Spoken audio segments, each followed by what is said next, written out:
सारठ और मधुपुर विधानसभा क्षेत्र के बॉर्डर पर प्रधानमंत्री नरेंद्र मोदी का कार्यक्रम था और भीड़ देखकर प्रधानमंत्री उत्साहित दिखे और जीत की गारंटी लेकर और देकर गए हैं।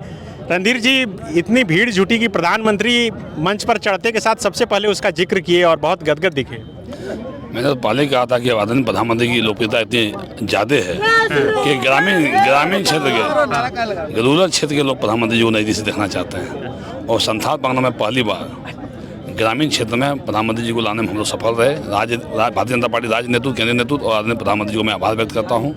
इस साठ विधानसभा की धरती पर और मधुपुर विधानसभा की धरती के बॉर्डर पर उन्होंने अपना बहुमूल्य आशीर्वचन यहाँ की जनता को दिया और निश्चित रूप से उनके आने से चुनाव एक तरफा माहौल बन गया है आने से। उन्होंने किसी का नाम तो नहीं लिया, लेकिन इशारों में कहा कि कई लोग एसी कमरे में बैठकर समीकरण लगाते हैं कि ये उधर शामिल हो गया तो ये समीकरण हो जाएगा। ऐसा लगा कि चुन्ना सिंह के बारे में बोल रहे थे और एक तरह से जवाब भी दे दिए। हाँ, बिल्कुल उन्होंने जवाब दिया और प्रधानमंत्री जी ने जिस तरह से आज सभा को संबोधित किया, जिस तरह से उन्होंने गारंटी दिया है और जिस तरह से एक बातें लोगों ने ध्यान से सुनी है, एक तरफा एनडीए इस इलाके से भारतीय जनता पार्टी एक तरफा क्लीन स्वीप करेगी।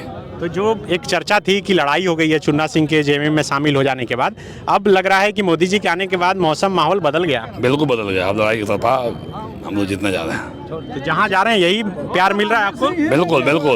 बिल्कुल। तो 19 के चुनाव से इस चुनाव में क्या अंतर देख पा रहे हैं आप? 19 के चुनाव से ज़्यादा जनसमर्थन इस बार मिल रहा है। 19 के चुनाव में उस समय सरकार में थे, आप लोग आए सरकार में थे और पहली बार भारतीय जनता पार्टी साठ विधानसभा से हम चुनाव लड़ रहे थे। भारतीय जनता पार्टी कभी नहीं जीती थी। मैं भी थोड़ा डरा हुआ था क्योंकि यहाँ के मिथक था कि भारतीय जनता पार्टी जो चुनाव लड़ता है हार जाता है।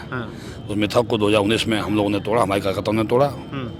इस बात तो इतिहास बनेगा 24 में। इस बार इतिहास बनेगा। बिल्कुल। तो दोनों सीट चूंकि बॉर्डर में है, दोनों नहीं जी बोल रहे थे कि दोनों रणधीर जी और हम दोनों भाई मिलकर यहाँ से बिल्कुल सभी से नहीं, यहाँ से मैसेज ही नहीं गया, पूरे इस इलाके की सारी सीटें निकलेगी। जमुंडी भी हम लोग जीतेंगे, नाला जीतेंगे, दुमका जीतेंगे, जामा जीतेंगे, सारी सीटें निकलेगी इस बार। तो अभी तो मैं देख रहा था रास्ते में कि झारखंड मुक्ति मोर्चा का भी मंच तैयार हो रहा है, शायद हेमंत जी या कल्पना जी आएंगी। वो भी बोल रहे हैं कि वो लोग आएंगे तो मौसम बदलेगा उनका। देखिए, आने जाने मना किसी को नहीं है। हेमंत जी भी आवे, कल्पना जी आवे, सबका साठ विधानसभा में स्वागत है, लेकिन जनता निर्णय ले चुकी है।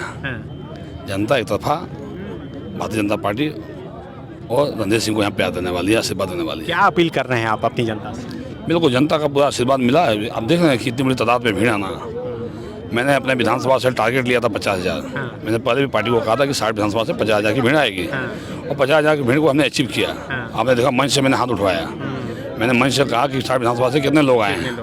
हमने देखा पूरा पंडाल से 80% 60 विधानसभा से लोगों ने हाथ उठाया। तो निश्चित रूप से मैं 60 विधानसभा क्षेत्र के अपने कार्यकर्ताओं को, जनता को मैं बहुत नमन करता हूँ। इतनी बड़ी तादाद में आकर आपने प्रधानमंत्री जी का कार्यक्रम को सुना, हम सबों का आशीर्वाद दिया। जाते जाते एक और बात कहा गया प्रधानमंत्री जी की, सरकार बनेगी तो फिर आएंगे, शपथ ग्रहण में भी शामिल होंगे। बिल्कुल कॉन्फिडेंट है। और मेरा सरकार तो आ रही है ना, और सरकार आ रही है। प्रधानमंत्री जी शपथ ग्रहण में झारखंड आएंगे, हम लोग के लिए बहुत बड़ी बात होगी, झारखंड के लिए बहुत बड़ी बात होगी। followup.in like, share and subscribe.